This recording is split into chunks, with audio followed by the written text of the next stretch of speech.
My today's recipe is mouth-watering and specially loved by kids.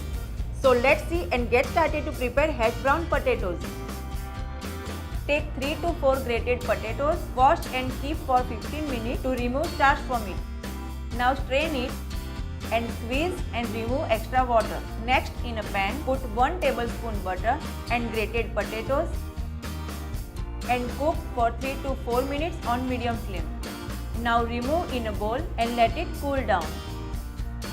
Now in this add 1 tablespoon corn flour, 1 tablespoon all-purpose flour, 1 tablespoon rice flour, 1 teaspoon red chili powder, 1 teaspoon black pepper powder, 1 teaspoon onion powder, salt to taste and mix well.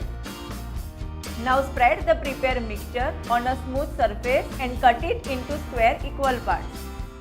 Next, in a pan, put 3 tablespoons oil and heat it.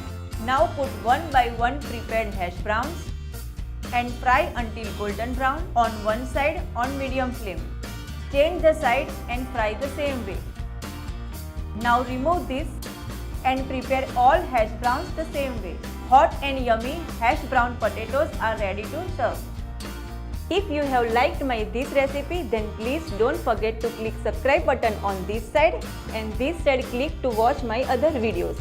Soon I'll upload more recipes. Till then, stay foodie and stay healthy.